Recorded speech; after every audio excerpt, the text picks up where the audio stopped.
انسان نے جب بھی ہرس اور لالچ کی غرض سے کچھ بھی حاصل کرنے کی کوشش کی ہے اسے ہمیشہ منہ کی ہی کھانی پڑی ہے۔ بالکل اسی طرح انسان نے اٹامک بم، ہائیڈروجن بم یا میزائل یا وٹ ایور جو بھی چیزیں بنائی ہیں، دراصل ان کا مقصد تو امن و استحکام پیدا کرنا تھا، لیکن خود غرض اور سیلفش انسان کے ہاتھوں ہمیشہ ان چیزوں سے انسانیت کا قتل ہی ہوا ہے۔ جیسا کہ سیکنڈ ورلڈ وار میں جاپان کے ہنستے بستے شہر ہیروشیما اور ناگاساکی تہس نہس ہو گئے کیونکہ امریکہ نے ان دونوں شہروں پر اٹامک حملہ جس نے نہ صرف آبادی کو تہس نہس کر دیا حتیٰ کہ زمین پتھر تک بھی پگھل گئے۔ بالکل کچھ اس سے ملتا جلتا ایک خطرناک دھماکہ بروز بدھ کو لبنان کے دارالحکومت بیروت میں شام کو 6 بجے ہوا۔ یکے بعد دیگرے 2 دھماکے ہوئے جنہوں نے شہر کا نقشہ ہی بدل دیا۔ آج کی ویڈیو میں ہم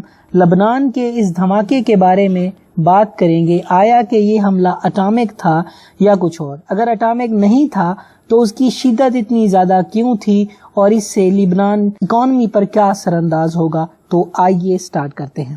آپ کی سکرین پر جو فوٹیج نظر آ رہی ہے یہ فوٹیج دراصل دھماکے کے کلسٹر سے 10 کلومیٹر دور کی ہے۔ آپ اس ویڈیو کو غور سے دیکھیں تو آپ اندازہ لگا سکتے ہیں کہ دھماکے کی شدت اتنی زیادہ تھی کہ آپ کو ایک مشروم شکل کا اگلتا دھواں نظر آ رہا ہے جو کہ اس کے اٹامک ہونے کے شواہد کو بڑھاتا ہے۔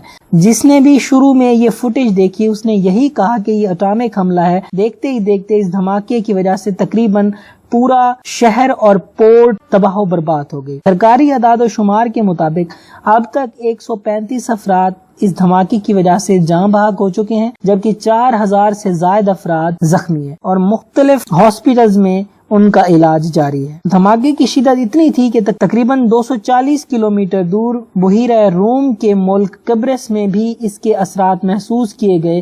وہاں پر لوگوں نے اسے زلزلہ سمجھا۔ برطانوی یونیورسٹی کے ماہرین کا کہنا ہے کہ لبنان کے دھماکے کی شدت دوسری جنگ عظیم کے اٹامک ایکسپلوژن کا 10واں حصہ تھی۔ جیسے ہی لبنان کے شہر بیروت میں حملہ ہوا تو فوٹیج میں دیکھا جا سکتا ہے کہ ایک نارنجی کلاؤڈ کا دھواں اوپر اٹھ رہا ہے جو عام طور پر اٹامک ایکسپلوژن میں اٹھتا ہے۔ تو اس وقت تمام لوگ یہی کہہ رہے تھے یہ ایک اٹامک حملہ ہے، لیکن جب بعد میں ریسرچ کی گئی تو معلوم ہوا کہ اس دھماکے کی وجہ ایک کیمیکل ہے جسے امونیم نائٹریٹ ہے جو آج سے تقریباً 6 سال پہلے لبنان کے سٹور میں بڑی مقدار میں سٹور کیا گیا تھا جس کی تقریباً مقدار 2700 ٹن بتائی جا رہی ہے۔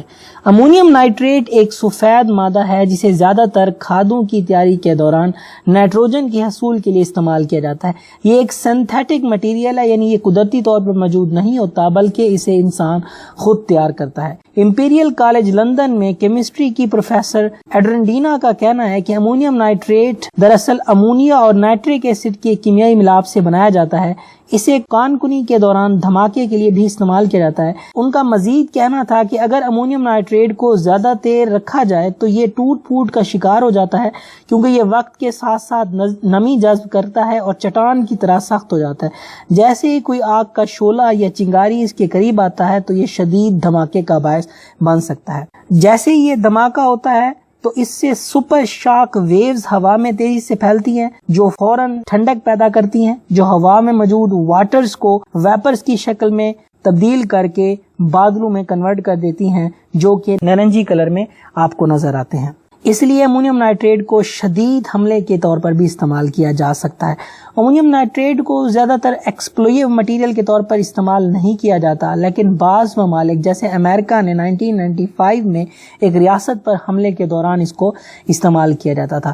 اس کے ایکسپلوژن کے دوران انتہائی شدید قسم کی ہیٹ اور شاک ویوز پیدا ہوتی ہیں۔ نہ صرف انسان کی جانوں کو نقصان پہنچتا ہے بلکہ ارد گرد کی تمام بلڈنگز بھی تباہ و برباد ہو سکتی ہیں۔ اب اگر ہم اس دھماکے کے کلسٹر کی بات کریں تو یہ دھماکہ بیروت تو یہ دھماکہ لبنان کے دارالحکومت بیروت میں موجود بندرگاہ کے سٹور میں ہوا، ہم اس کا کلسٹر سینٹر کہہ سکتے ہیں۔ اس دھماکے میں تقریباً 2700 ٹن امونیم نائٹریٹ کو استعمال کیا گیا۔ دھماکہ اتنا شدید تھا کہ اس نے بندرگاہ کو مکمل تباہ و برباد کر دیا، جبکہ 10 کلومیٹر کی رینج میں جتنی بھی عمارتیں تھیں ان کی شیشے کی کھڑکیاں اور ڈور ٹوٹ گئے، اور حتیٰ کہ وہاں پر موجود لوگوں کی جان و مال کا بھی کافی نقصان ہوا۔ تمام بلڈنگز تباہ ہو گئیں، ہر طرف تاریکی ہی تاریکی تھی اور تمام عمارتیں زمین بوس ہو گئیں، اور دیکھتے ہی دیکھتے وہ بندرگاہ جو عظیم و شان پیرس کا نمونہ مانی جاتی تھی وہ زمین کے اندر دب گئی۔ اب اگر آخر میں ہم اس ایکسپلوژن کے اکانومیکل امپیکٹس کی بات کریں تو لبنان دراصل ایک اسلامی ملک ہے جہاں کی حکومت مسلسل قرض اور سیاسی اور معاشی مسائل کا شکار رہی ہے۔ اس کے ساتھ ساتھ لبنان کا اسرائیل کے ساتھ اکثر کشیدگی جاری رہتی ہے۔ اس وقت کرونا وائرس کی وجہ سے ملک کے معاشی حالات انتہائی بدتر ہیں۔ لبنان کی آمدنی کا واحد ذریعہ یہی پورٹ تھی جسے امپورٹ اور ایکسپورٹ کے مقصد کے لیے استعمال کیا جاتا تھا۔ اسرائیل کی وزیر اعظم نے جولائی میں لبنان کے سرحدی علاقوں پر حملہ بھی کیا اور اس حملے کی دھمکی بھی دی تھی، جس سے لبنان کو کافی نقصان ہوا تھا۔ اس ایکسپلوژن کے نتیجے میں ایک تو لبنان کی بندرگاہ مکمل تباہ ہو چکی ہے، اوپر سے بہت سی مارکیٹس اور لوگوں کی گھریلو بلڈنگز وغیرہ تباہ و برباد ہو چکی ہیں۔ اب جب پورٹ ہی نہیں ہوگی تو نہ ہی امپورٹ اور ایکسپورٹ ہو پائے گی اور نہ ہی لبنان کی حکومت کچھ ریونیو کما پائے گی۔ تو لبنان کی حکومت کے لیے یہ حملہ ایک معاشی قتل سے کم نہیں۔ کوئی میری بات سے اتفاق کرے نہ کرے، لیکن میرا یہ خیال ہے کہ یہ ایک دھماکہ کم از کم ایک سازش کے تحت ہوا، ورنہ 2750 ٹن امونیم نائٹریٹ آخر 6 سال کیوں پڑا رہا اور اتنی زیادہ مقدار کو آخر تلف کیوں نہیں کیا گیا؟ کیا بندرگاہ پر موجود افیسر اس خطرناک مادے کی موجودگی سے واقف نہ تھے؟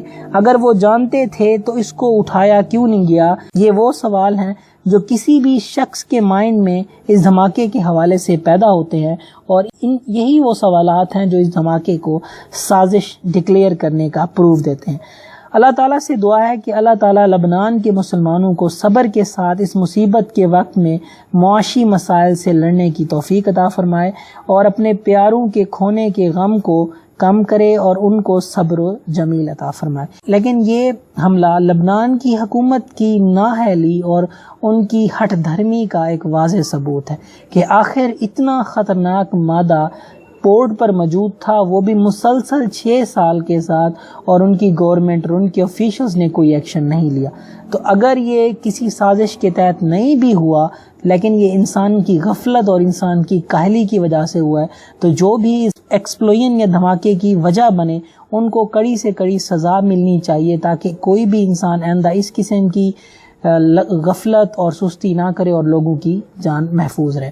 اس کے ساتھ ہی آج کی ویڈیو کو یہیں پر اینڈ کرتے ہیں، پھر ملتے ہیں کسی دن کسی نئی ویڈیو کے ساتھ۔ اگر یہ میری ویڈیو اچھی لگے تو میرے چینل کو سبسکرائب کریں، شیئر کریں، کمنٹ کریں، اور سبسکرائب بٹن کے ساتھ بیل آئیکن ہے اسے بھی پریس کریں۔